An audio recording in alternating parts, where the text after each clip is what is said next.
It's time to sit down and relax for the good, the bad, and the sequel Q&A with your host, Doug. Hey there, Doug here. This week's interview is with Don FauntLeRoy. So Don is a guy that's not in front of the camera, he's behind it. And he started off in the 70s doing some camera work on shows like Newhart and Rhoda and Dukes of Hazzard. And then he started doing films. He worked with Spielberg on E.T. a little bit. And then he also worked on Goonies. And then along the way, he met his wife, the amazing actress Lesley-Anne Down. And then next week's film, Munchie, when I talked to him about it, you don't know when I talk to these people is, what's going to strike a chord in their career. And man, for him, Munchie did, because it was his first opportunity to do director of photography, cinematography, and it holds a special place in his heart. So you hear him kind of light up, audioly through his voice. And then we just talked about him working with Seagal, working with Hasselhoff, because he directed Anaconda 3. No more talking from me. Hear the stories from the man himself. Enjoy Don FauntLeRoy. I found you fascinating when I came across you for Anaconda because just a lot of the work that you've done. So where does your story begin? How did I get started in this industry? Yeah, like where'd you grow up? Like what made you? I grew up in a place called, it was actually in the northern part of the valley, San Fernando Valley. It was called San Tahunga. Okay. And my grandfather was a still photographer, and my father was a optical cameraman. And they always said, don't go in the industry, go to school. And I literally never really drew or took pictures or even got involved in any of this until I was in the 11th grade in high school. And I made a short film. I took this course at, all you had to do, you had to write a script, storyboard it, shoot it, edit it, and deliver it at the end of the school year. And so I did this project, and when I picked up the camera, I went, wow, I can compose. I saw the world completely differently than what I'd ever seen, because all I ever did was play sports. So I took the course again in the 12th grade, and I did a documentary short on a school for Mongoloid children, and a guy by the name of George Putnam, who at the time was, the news anchor for Channel 5. He opened his show. He had an hour show that he did with my documentary. Oh, wow. And then I went on to college, and in the summer I got a job at my dad's place, and I got in the union, and I never went back to school. That was it. So I basically started at like 19. Oh, wow. Is that right? On IMDb, it's not always right, so you can correct me. I know you do that short on your own, but it has your first credit as assistant camera on the Bob Newhart show. Yeah, I did Rhoda, Bob Newhart, Mary Tyler Moore, Lou Grant. Yeah, I didn't. I worked over there at that was CBS Studio Center over on Radford in the Valley, and I guess it was kind of like my home lot for like a year and a half, and then from there I went into Warner Brothers, and I worked out of their camera department for quite a while. Whenever I wasn't doing a film, you would just go into the department, and they'd either send you out to work on a series or, wherever they needed somebody, or you just work in the camera department cleaning gear. But then all those camera departments are closed now. None of the studios have camera departments. Oh, really? How do they do it now? Well, they still have cameramen, but it's just a different way? Well, yeah, it's everybody, it's all independent now. Oh, okay. It just became too much. And especially as technology started to progress, and it became too difficult to keep up, and it was better and less expensive for the studios. And you come in, you do a studio picture, you go to Panavision, just order all your gear out of Panavision.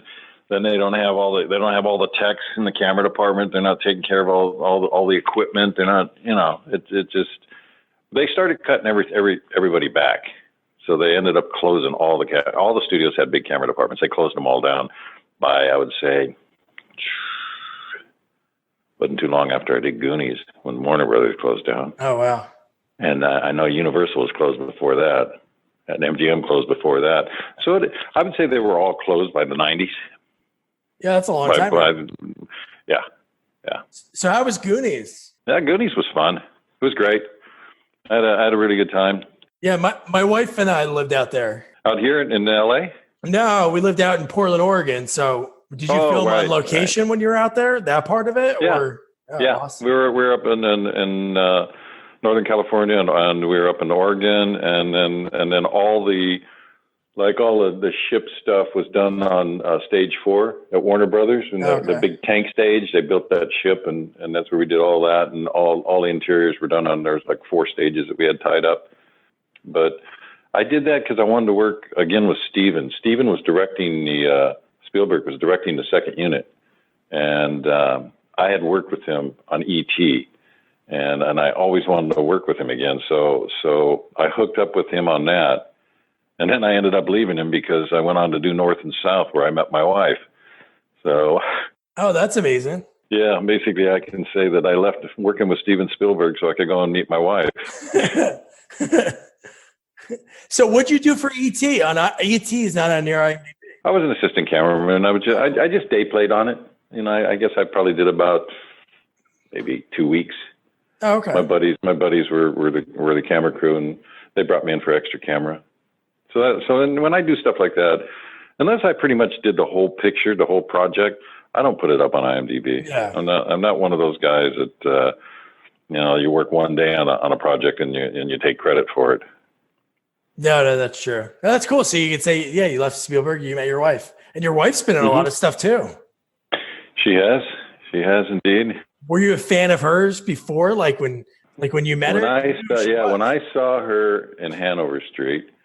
At the end of that movie, I went, I got to meet this actress. I have to work with this actress. And then I'd seen her, I'd seen her in The Great Train Robbery, and I'd seen her in The Pink Panther Strikes Again.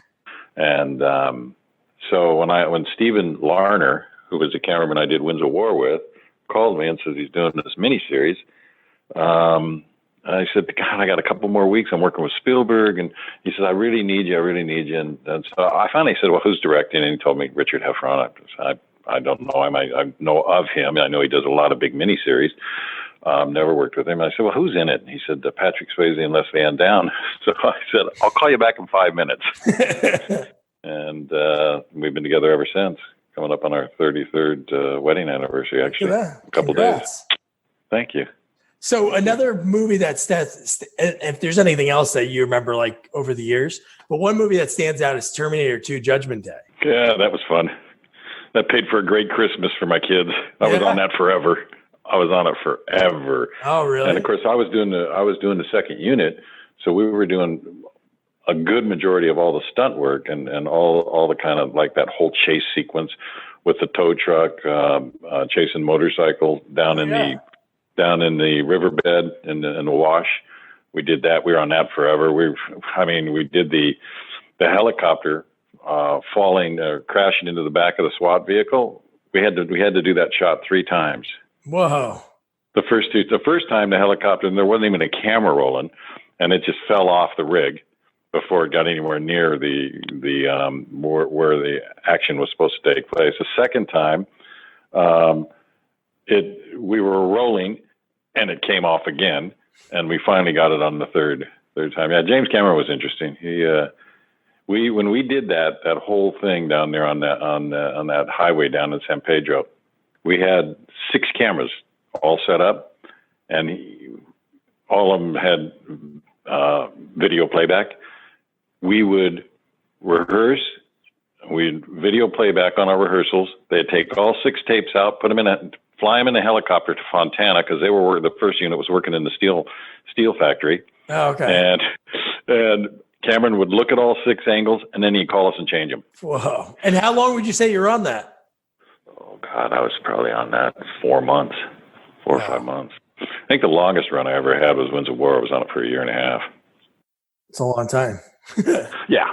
But it was fun. I was very young, and I got to travel all over the world. So, that's awesome. So it was a great experience, and I got to hang out with Robert Mitchum a lot, which I really enjoyed because he just had so many stories. It was just every day there was a new story. That's great. So then you made the transition. So cameraman kind of like speaks for itself with some of the stuff that you did. Because I don't know, and I'm sure people listening don't know, what is exactly what a cinematographer does? Well, you're the head of the crew. Okay. You are you're the second man in command. Only the director's he's in command, and once the director and the actors have, then you blocked and you've set everything up, then the cameraman becomes the chief, and he starts lighting the set. You start at the back of the set and see where your light sources come from, and you work your way up towards where the camera is and where the scene's going to take place. And then after you got the set lit, you light the people, and that's it. But you got your right hand man as your gaffer, your left hand man is your key grip, and then your assistant cameraman, super important. Everybody on the crew is super important. Oh yeah. And most of the time, I feel it, especially nowadays, now that they keep wanting us to work longer hours for less money, unless you're doing big A-list studio pictures. I feel that the crews are really being taken for granted. Fortunately, they've really pulled back on the long hours, but there was a period where we'd work. I remember on Vegas, that television series one time, I worked was a 31-hour day. Whoa. We had to finish because we were breaking for either Christmas or Thanksgiving, and we had to finish that episode, and we worked 31 straight hours. It was ridiculous. Do you hit like a certain amount of hours and get overtime or no? Oh yeah, you get time and a half after 8, and you get double time after 12. So and then you get meal penalties if they don't break you every 6 hours, and I mean you make good money, but it ain't worth it. Oh yeah, when you're not. Yeah, no, I get it. It's ridiculous. Yeah. So here's one. So there's a bunch of credits that you did the cinematography for that really like jump out at me. So the one that a movie I've never heard of, and when I clicked on it, I did some research on it. There was like an original movie that was like kind of a knockoff of, it was like a Gremlins knockoff, but then they like rebranded it. The movie Munchie. Yeah, Munchie and Munchie Strikes Back. Yeah, that was Munchie was one of the first films I did. I'd been working with a cameraman, a cinematographer by the name of Thomas Burston out of Canada. A real nice guy. I learned an awful lot from him. He worked the English method, which I really enjoyed, which is all he does is light, and he lets his camera operator work with the director and do all the blocking and set up the camera, the move, or whatever, however the blocking is done. And anyways, we had done a TV movie. In fact, a TV movie that my wife starred in with Robert Urich. And a producer came, and he had an after-school special that he was going to produce and direct. And he asked me, he said, would you like to shoot it? And I said, oh, I'd love to, because it was basically really my first credit as a cinematographer. Yeah. First, like a camera. I'd done a bunch of second units and stuff like that. But so I went off and did The Frog Girl with him, and the whole thing takes place basically in the school about a girl who refuses to dissect a frog, and she actually got the law changed. She took it all the way to the Supreme Court, and they changed the law saying that if a child does not want to dissect a frog, a real frog, they can work on this. They had what was it called? Like a replica, a plastic replica of a frog that had all the parts and stuff in it. Yeah, and they could do it that way and still get the credit, because it was at a time when you had to do this particular course in order to pass your science class. So that particular thing showed on an after-school special for CBS, and Jim Wynorski, who's famous in his own right, he saw it, because Munchie takes place, there's a lot of kids in it, takes place in a school, and he saw it, and he calls me up, and I couldn't believe this. And he says, "What are you doing?" I said, "Nothing." I didn't even know the guy. I knew his name, but and I knew he worked for Corman, which I had never really heard of Corman, and because all I ever did was big union pictures. He calls me up and says, "What are you doing?" I said, "Oh, nothing." He says, "You want to do a movie with me?" And I said, "Sure." I said, "Do you want to meet me?" He said, No, just show up on Monday." I swear to God, that's how I got the job. And it was Munchie. And you had, what's her name was in it? Jennifer Love Hewitt was in it. And God, she was only like 12 at the time. Oh, yeah. And Dom DeLuise was the voice. Yeah. It's a cute little film. I mean, we did it for like, I think it was $900,000. And it made a ton of money. And then they did the sequel to it. Was Dom DeLuise ever on set for any of that? No. Oh, okay. No, all that was done in the sound studio. But I know Dom. I mean, I met Dom. We used to go over to Gene Simmons' house, and him and his wife were very good friends with Gene, and we go over there a couple, 3 times a year, and she would always have a little, outdoor Sunday afternoon brunch. We get together. He's a funny guy. Oh yeah, I mean, I couldn't imagine. Funny. It's funny. I can't imagine 2 people. Gene Simmons is a nice guy from like the show. No, Gene Simmons, the actress. Oh, okay. I think about Gene Simmons and Kiss. I'm like, I can't imagine him and Dom DeLuise hanging out. No. Gene Simmons. She was married to Brooks, Albert Brooks, not Albert Brooks. Okay. Which I can't remember. Anyways, yeah, she was in North and South. I worked with her on North and South. I worked with her first. Leslie had worked with her prior. She English actress. Her and Elizabeth Taylor were the 2 English actresses at that time when they broke out that were like who they wanted to go after all the time. She was in what was that thing called with Sir Laurence Olivier that all the women watch. God, I'm drawing blanks. Whatever. It might come back to me. Who knows? That's what happens when you get old. Wuthering Heights. She starred in Wuthering Heights. Okay. And her sister was Olivia de Havilland. Anyways, just some trivia. That's good. No, that's good. I should look those up. No, I have Gene Simmons up right now. Yeah, it was Richard Brooks. Richard Brooks. Yep. Yeah. Richard Brooks. She was married to him for a long time. In fact, I think that's the only person that she ever really married. Oh, okay. I don't think she married anybody else after. I know after he passed away, she didn't remarry. Sweet lady. She passed away about 5-6 years ago, 7 years ago. But really, really nice lady. That's cool. Yeah, so talented. Especially be able to hang out with her and Dom DeLuise. That's some really great. It's a great experience. Glennis Johns, the mom from Mary Poppins. Oh yeah. Yeah, she's a hoot. Some of the stuff that come out of her mouth, I would just go, "Are you kidding me?" Oh yeah, because you see, yeah, that's funny.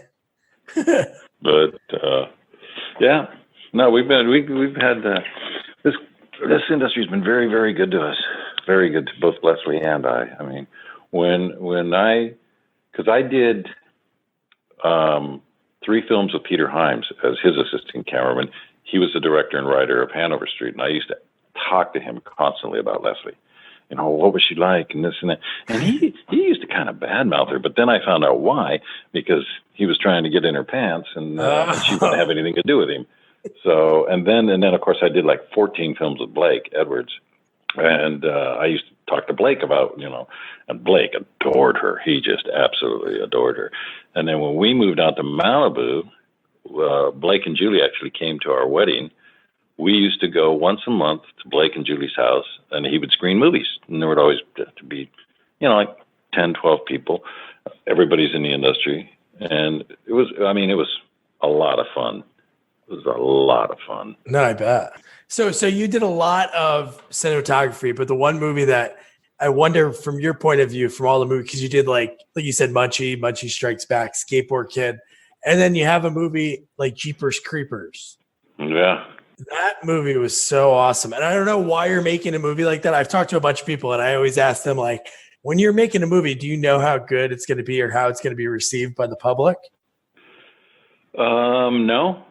No, but Victor is a very, very talented director and writer. And he had storyboarded every shot in Jeepers Creepers. In fact, his storyboards, which I still have all the storyboards from all 3 Jeepers, they could be released as comic books. The storyboards are unbelievable, especially the ones from Jeepers 3. I mean, they're in color. They're like, but I knew that we had something special because I had a lot of faith in Victor. I'd done a couple of projects with him, and I mean, he's just a very talented storyteller. So as I'm doing the storyboards, and we're out looking at locations, and stuff, and Victor and I are talking, and I mean, we can work together without even having to communicate with each other. I mean, I just look at the storyboards, I look at him, and I know exactly what he wants. And I knew we had something special. I didn't know it was going to be as special as it was. I mean, when it came out, unfortunately, it came out right around 9/11. And so it was out for, I don't know, I think it was out for like 2 weeks. And they pulled it because, you know, people after 9/11, who's going to go in and start watching horror films? Oh, yeah, that's true. Yeah. But it did make like $36 million on the first weekend. And then we did the second one, and we did that one. Jeepers one we did for about $9 million. The second one we did for 17, and you know, that one did the same thing. It because both of them set a Labor Day weekend box office.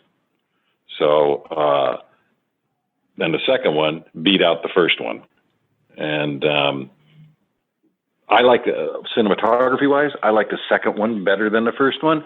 Story wise, I like the first one better than the second one. Yeah. But on the second one, I had so many toys. I mean, I had 75 electricians. That whole road that I lit up, that you know, the bus where the bus breaks down, that took me a week and a half to light.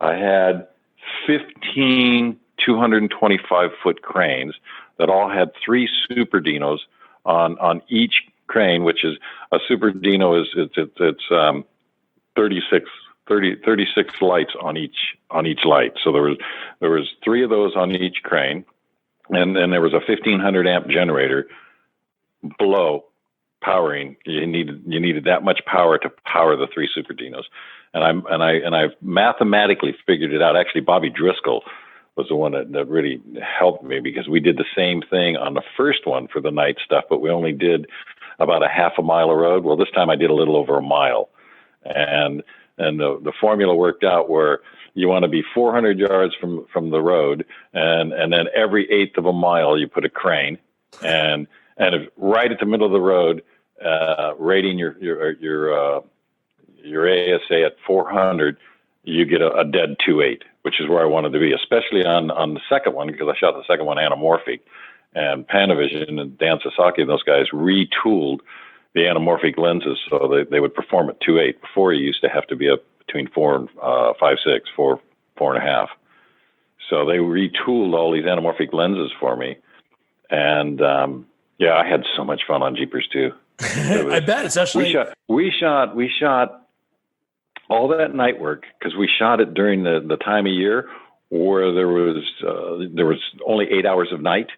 We would go in at 5 o'clock, and we'd start shooting as soon as it got dark, and we would shoot. We'd never break for a meal. We'd shoot until I would say, I can't shoot anymore. It's too late. The sun's come up. We got to go home. And they kept food out all the time. Oh my God. We did that for, I think it was 8 weeks. We did that up in Fort Tahoe, at the top of the Grapevine. Oh, wow. Now, was that the biggest budget that you had? Like when you were in the cinematography position, like having the ability to get all these things that you needed? Yeah, that was the largest budget. I honestly think, had I not transferred into or moved into the director's chair, I would have ended up doing much bigger studio pictures. Oh, but yeah? when I started transferring into the director's chair, I was always, things would come up, and I'd say, but I got this chance to direct this, so I'm going to go with that. And I turned down some pretty big pictures as a cinematographer because I wanted to direct. But what made you want to direct? Is it just something you've always wanted to do, or just being first on set? I don't know. I can't. That's a tough one to answer. I like being a filmmaker. Yeah. I just love making movies, and I love being on film sets, and I also like being in charge. I mean, and being a cinematographer, you are in charge, but most of the directors that I work with don't know anything. How they got into it. Well, usually they wrote the script or whatever, or somebody's mentoring them, but they really don't understand how to tell a narrative story. And I would get frustrated because I was constantly being hired as a cinematographer to hold some young director's hand, and I'd be going, this is ridiculous. I mean, I go in for interviews and they'd be asking me questions, and I'm going, are you kidding me? You're asking me that? Why would you ask me that question? I mean, and it's not like they're trying to pick my brain, but and then I go to them and I'd say, okay, so what is it you're looking for? Most of them can't give you an answer. They want to sit there and look through 27 reels and find somewhere on some cinematographer's reel a scene or a shot that looks like what they think they want their film to look like. So I got to the point where I just got frustrated. So when it was offered to me, I took it.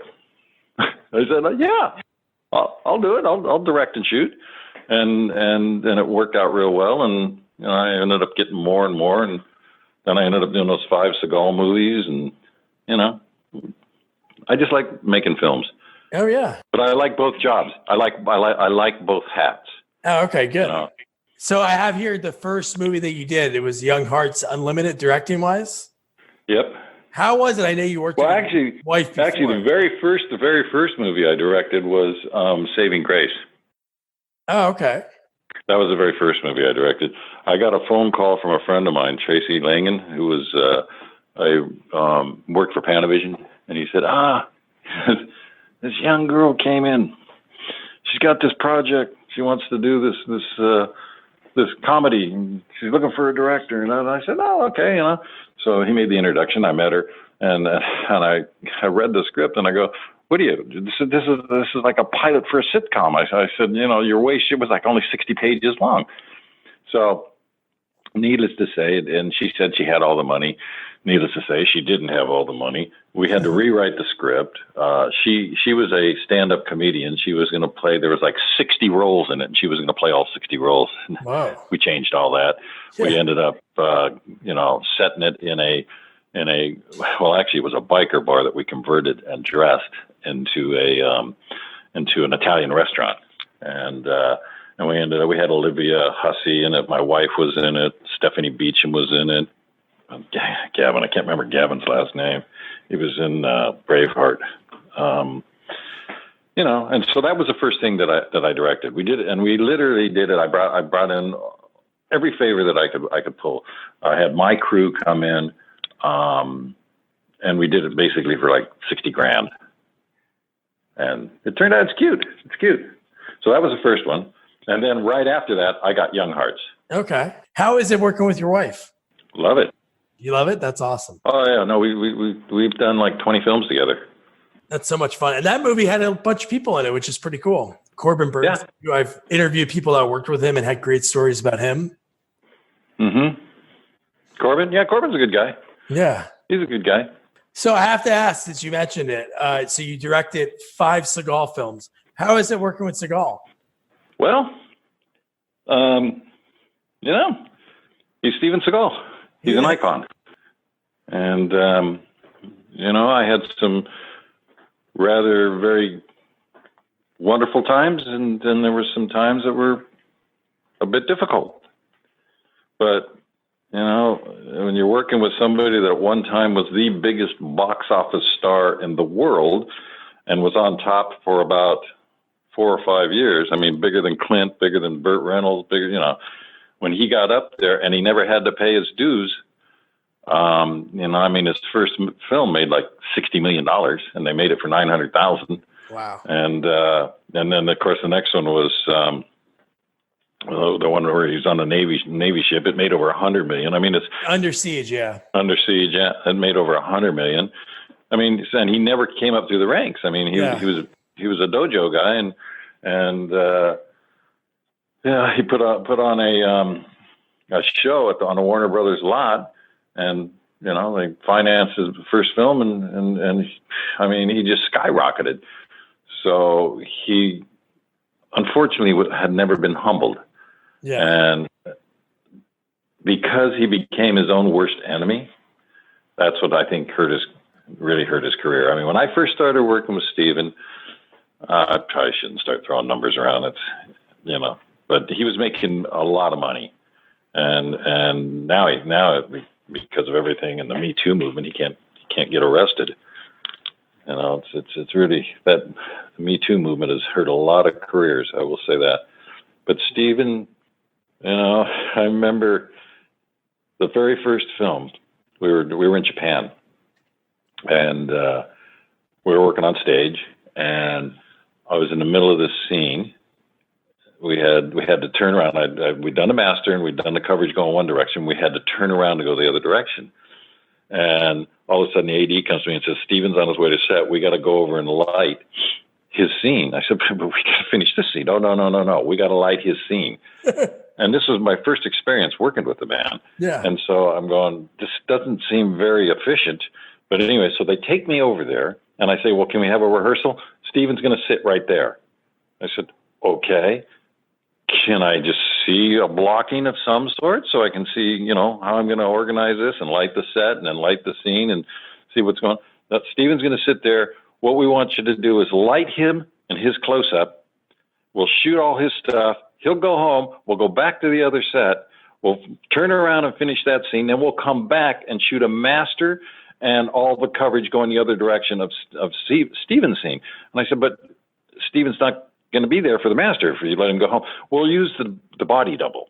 And that's what it was like. Whoa. I mean, it was, but that's people, if he could get away with it, and he was getting away with it, that's, he only wanted to be on the set 3-4 hours a day, if that. And then I did a thing. They called me, and Avi and Danny Lerner, and they asked me to fly to Sofia. Steven was doing a project called Submerged over there, and they wanted me to take Today You Die, the script, to him and convince him to do it. And okay, so I go over there, and I'm there 5 days, and the first 4 days I never even see him. I finally get a meeting with him. He agrees to do it. I get on a plane, I fly home. I literally get out of the car that brought me home from the airport, put my dog's leashes on, and I'm walking my dogs, heading down to the beach, and the phone rings, and it's Steven. And he says to me, he says, Don, you got to come back. He said, I just fired the director and the cameraman. I will not work with these guys. You got to come back. I said, Steven, I just got home, literally just got home. No. Next day, I'm on a plane going back to Sofia, and I'm only going to direct Steven's scenes, light and direct Steven. That's all I'm doing. Everything else is being done by the other cameraman and the other director. So I have a meeting with the director. I have a meeting with the cameraman, making certain that I keep everything, so it's not going to, when it cuts together, it looks like it's all been done by one person. And so the first day I go in to work, and literally it's a close-up of Steven in a car. And I light it, and I shoot it, and Steven goes home, so I go home. And I mean, I was on the set maybe an hour. And then Steven goes back to the States for 2 weeks because he had 2 weeks off. So I go to Greece and hang out, and then I come back. When Steven comes back. I guarantee you on that particular project, and they paid me a lot of money to do this. I guarantee you I was not on that set 20 hours. And I only lit and directed Steven. And obviously he liked you enough because you worked with each other a bunch. We did 5. And then when we did Urban Justice, and I tried to warn him, unfortunately the studio kind of threw me under the bus, but they wrote this script, and it wasn't a buddy script. And because all his stuff are buddy scripts, so that you got things to shoot around him. Yeah. So it had 119 scenes in it, and he was in 109. And I said, Steven, you're going to have to be on the set on this one. There's no two ways about it. You got a lot of work, a lot of dialogue. And well, anyways, push came to shove. He was being forced to work 8 hours, 9 hours a day, which I would like to only work 9 hours a day, but he got upset. There was 2 days where he refused to come to work. One day it had snowed, and there people were saying there was black ice on the roads. We were in New Mexico, and but the whole crew and I and everybody's at the set, and we had shot at this particular location. This was our 4th day of shooting, and I had shot everything I could possibly shoot without having Steven, and I had to have him, and he just refused. He said, my drivers, they say it's too dangerous, and he hangs up, and so then Phil, his manager, calls me and says, Steven's not going to come in. I said, Phil, we're just going to lose a whole day of shooting? I mean, who was also one of the producers. Then his lawyer calls me, and then Steven calls me and says, all my drivers quit. I can't get to work. I said, Steven, I'll drive back to town personally. I'll pick you up and I'll bring you out. I said, if you can give me 4 hours, I can get everything that I need and I can finish the sequence up and we can, get out of this location. He refused. And there was another day where he didn't like the actress that was playing his wife, and he didn't want to work with her. So he refused to do this walk and talk that we had set up. And I said, okay, well, let's just do a phone conversation. And so I shot her on a phone conversation, and I was going to shoot him on a phone conversation on another day, which he refused to do, but I made it work.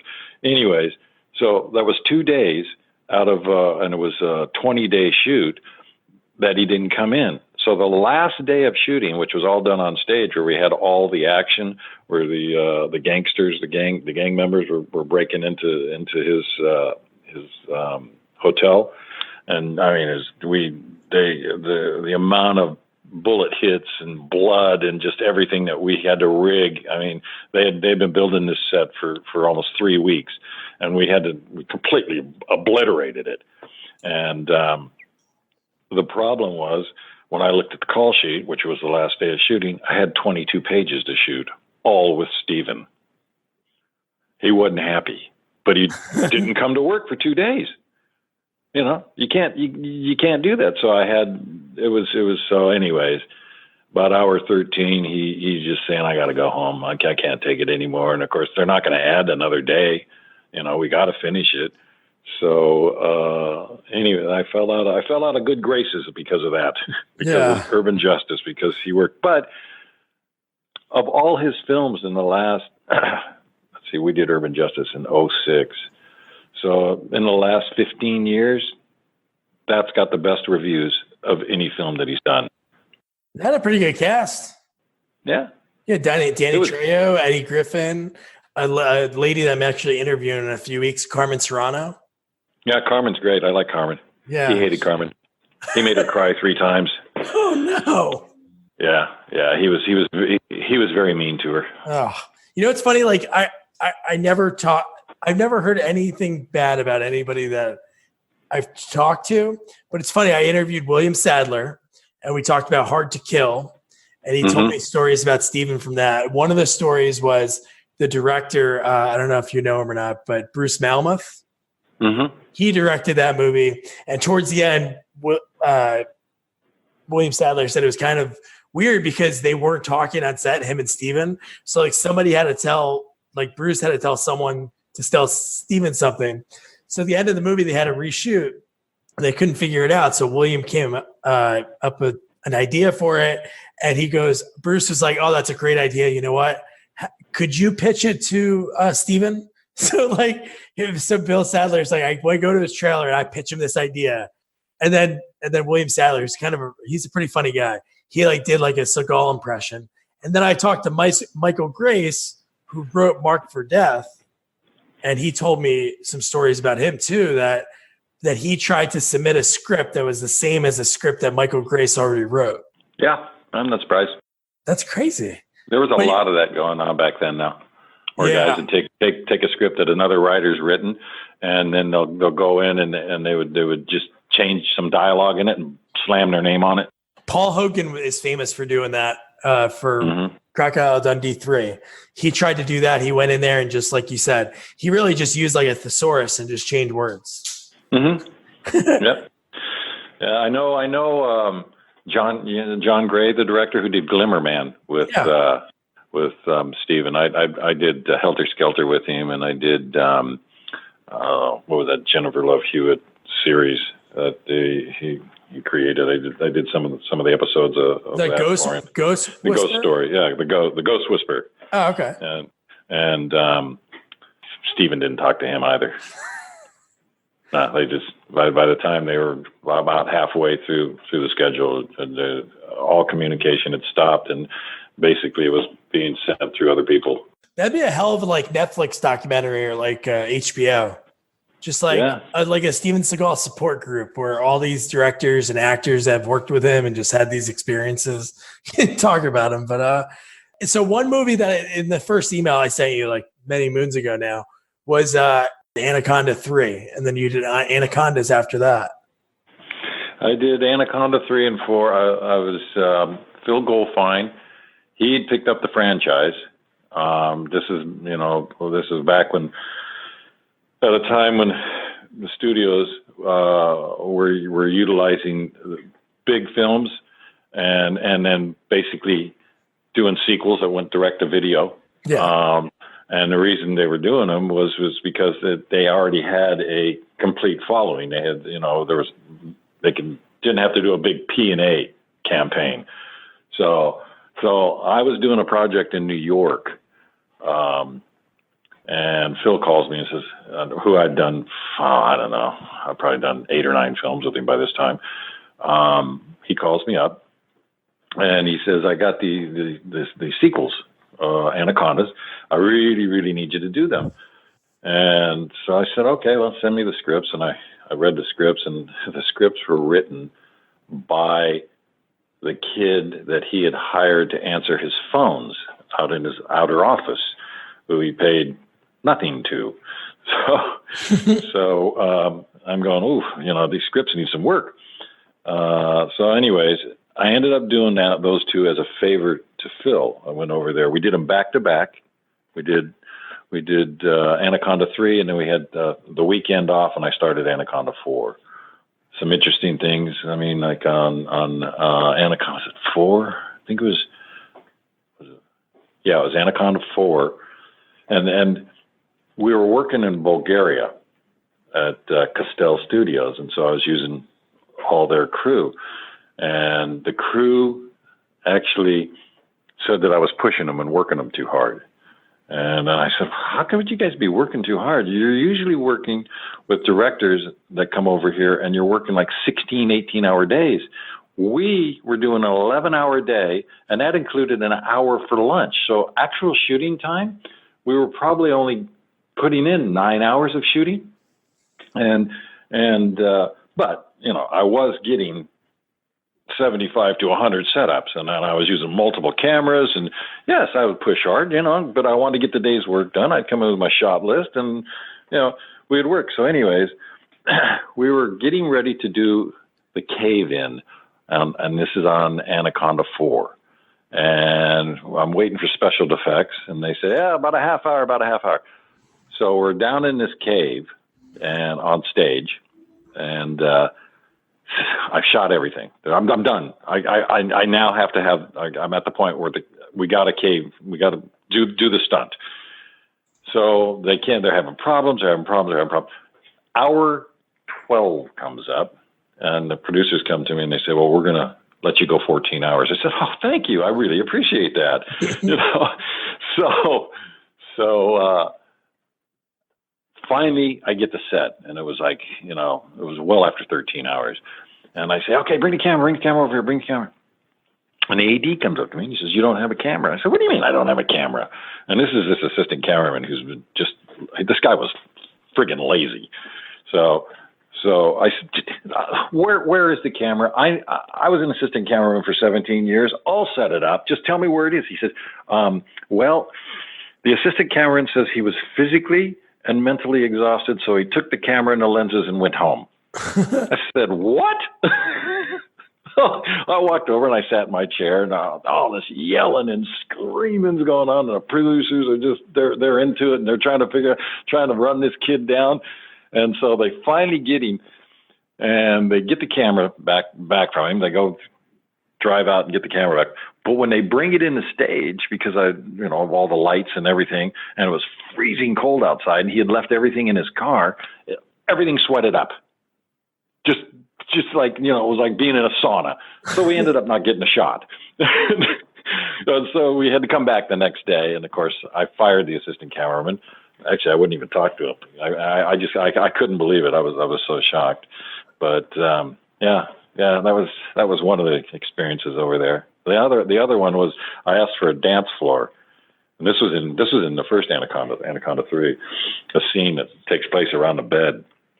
And I wanted to do a dolly move around this bed and then over to the window. And so I asked for a dance floor, and I look up, and the grips are bringing in pergo flooring.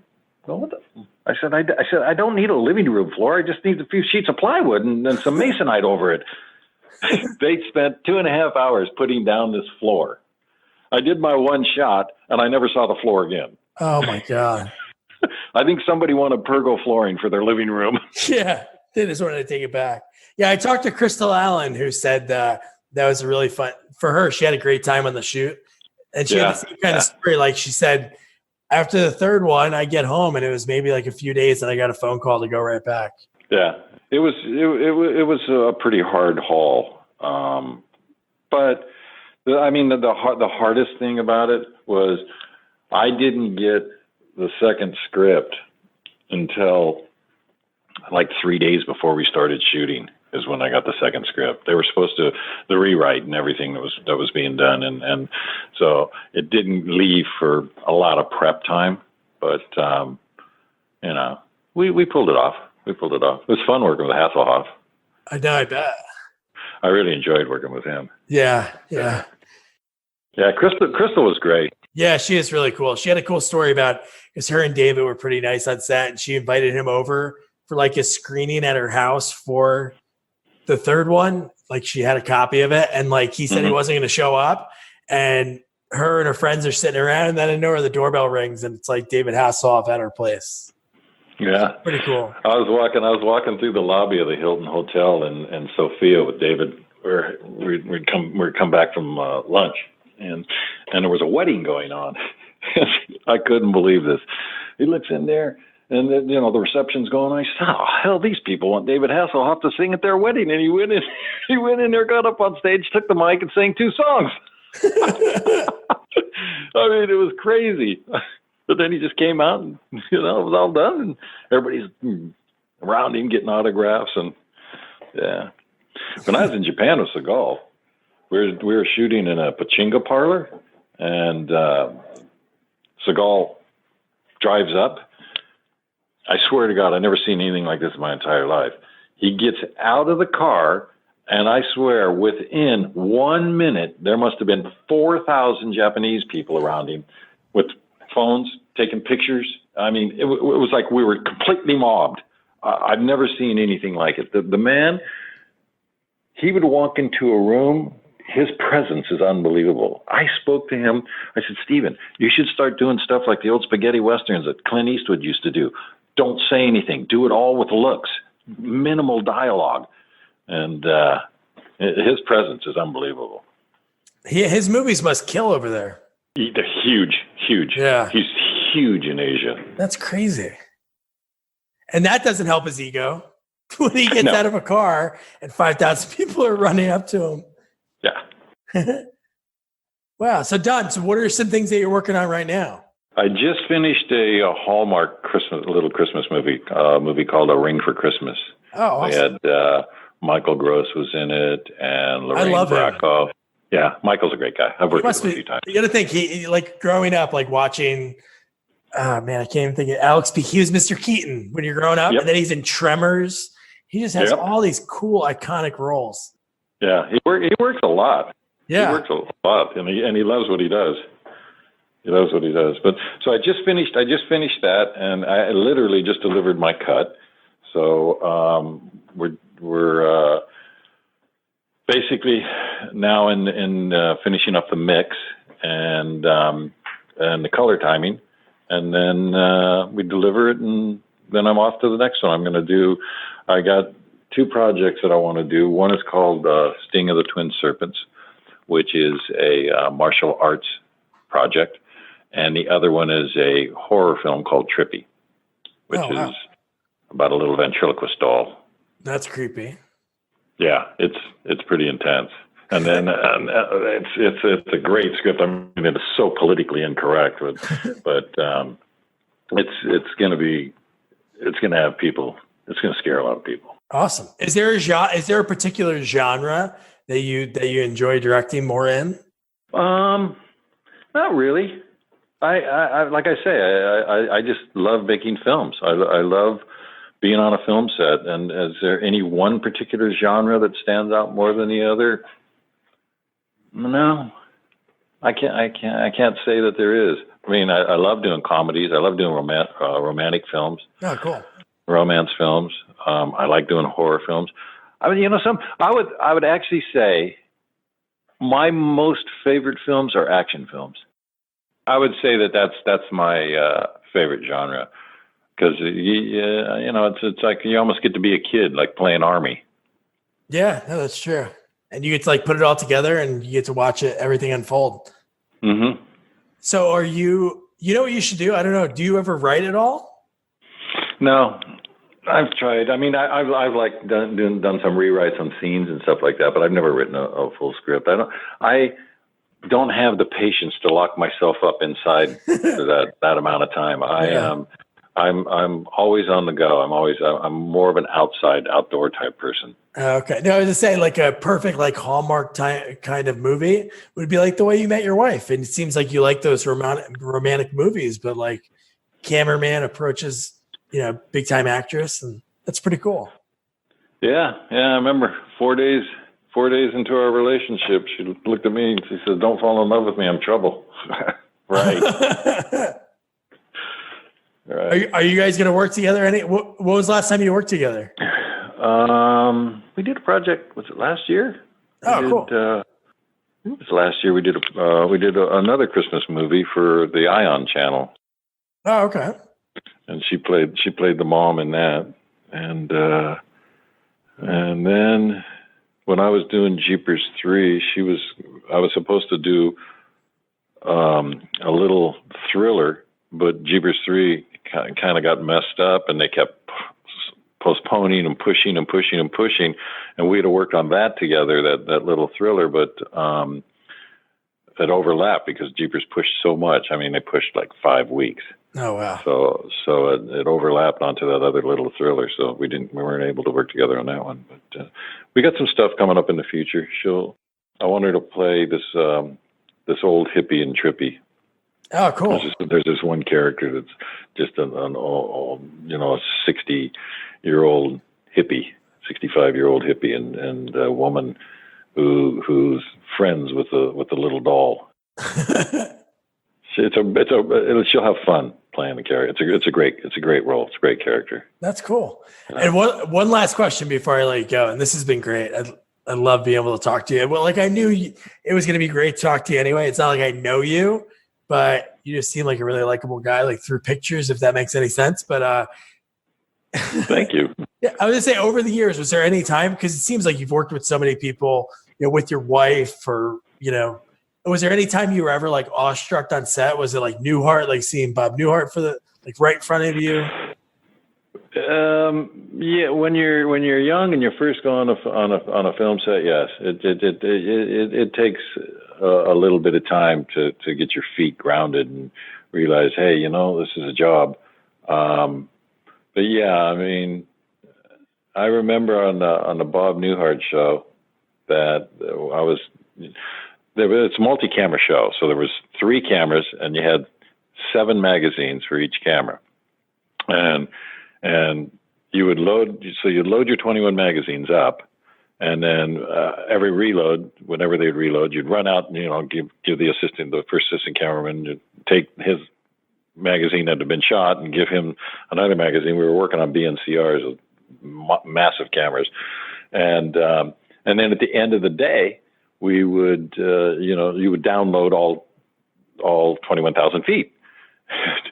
I remember I was, because we always shot on a Friday, and by the time I would finish, it would usually be, 1:30 in the morning, and then I'd take all the stuff over to the camera department. So I get out about 2. Well, I was getting ready. We were going to go water skiing, and so I was rushing. Oh my God! I mean, I must have been about, I think I was like 20 years old, and I was rushing, and all of a sudden I'm in the darkroom, and I turn the light on, and I look at my hand, and there's a 1,000-foot roll of film, exposed film in my hand. I turn the light off, and I go, oh, what? And I bag it up, and I go, what am I going to do? What am I going to do? God, I can't tell anybody. And I remember, so I ended up going to the river. My whole weekend was ruined, worrying about, had I damaged this film? Had I flashed this film? Well, needless to say, I finally told Jim Spade, who was the head of the camera department, on Monday what had happened. And he instantly called the lab. And it's amazing, but that film, it was wrapped so tight on the take-up side that nothing even went past the perforation holes. Oh, wow. The film was fine. Nothing happened. But I thought my career was over. Yeah. I'm done. But I guess, it happens. Things like that happen. It taught me a lesson. Don't rush, especially in a dark room. Of course, nowadays you don't have a dark room. But do you like it more nowadays that it is a little bit simpler? Or do you like the old school method? I prefer film. Yeah. This modern technology and all these digital cameras, I think it's taken a lot away from filmmaking and learning the process and coming up through the ranks. I mean, I came up through the ranks. I was an assistant cameraman for, 15 years, and I operated for like 7. And, I've been in the industry going on, I think it's like 46 years. And what this allows is they can sit there and see their image on a little television screen or whatever monitor they have, and they don't spend time being a second assistant cameraman or a film loader, a second assistant cameraman, a first assistant, an operator. They come out of school, they want to be DPs. You start talking to them about exposure and film exposure and how you're going to do this and how much latitude you have. They just look at you with a blank look on their face. They have no idea what you're talking about. I just, I think that, and the only way you can learn this industry is you got to be in the trenches. You can't really learn it in a college classroom. You got to go out. You got to be in the trenches. And I feel that it's just taken a lot of that whole learning process away from the young people that are up and coming within this industry. No, that's right. Especially at like a lower scale, like when, we've worked in the service industry, like me and my wife, and like you have some people that just become a manager, but you don't know the other jobs that need to be done. And that's probably why people love working with you. And Steven loved working with you for 5 films, was that you knew what to get done because you'd done those other jobs and you could relate to people. Well, the secret, the real secret to a good filmmaker is you got to be a problem solver. And the only way you can learn problem solving is you have to have witnessed it and been in that situation. And coming up through the ranks, and I worked with Scorsese and Spielberg and Peckinpah and Blake, and I worked with friggin' Cameron or Haskell Wexler and Laszlo Kovacs and Vilmos Zsigmond and Harry Stradling. I worked with like the top guys. Yeah. And I've seen every situation that could possibly come up on a film set. And I know how it's solved. I know how to approach it. These kids that are coming out of film school that want to start at the top, they're constantly backing themselves into corners. I can't tell you how many times, because I try to do like 3 student films a year, work with students, just go in and kind of oversee them. And I do lighting seminars for Mole Richardson and for the AFI. And I'll be watching them and giving them advice. And I'll say, you're backing yourself into a corner. You're going to end up losing more time if you do this. If you go this route and you go and approach it this way, you're going to gain time and it's going to look a lot better. And they look at you like, well, I don't understand why. I mean, this is going to work. Okay, I'm just giving you some advice. Do it your way, and then we'll see what happens. And inevitably, they back themselves into a corner and they realize, oh my gosh, I'm not going to be able to use this. And you have to be a problem solver to be a good filmmaker. That's the bottom line. And the only way to learn that is to come up through the ranks. Well, that's awesome, Don. Thanks so much for taking the time. I really appreciate it. You're welcome. If you need anything else, holler. Awesome, man. Have a great day. Take care. Bye-bye. Man, Don had some amazing stories. Just the people that he worked with, and it was really cool at the end. Sometimes I ask these questions, and you don't know where you're going to get. And that story from Newhart was really cool, exposing the film, but luckily it was wrapped so tightly it didn't do any damage. So that was Don. Check out his IMDb so you can see all the amazing films that he's worked on. And now your homework. It's on Amazon Prime. It's Munchie.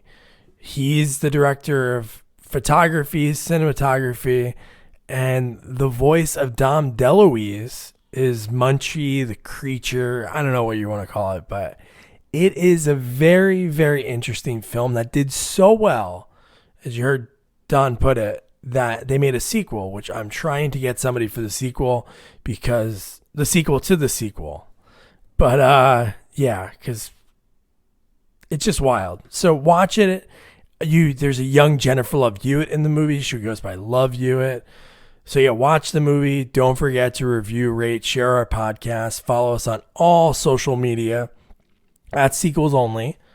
And check out our new website, sequelsonly.com. Good night.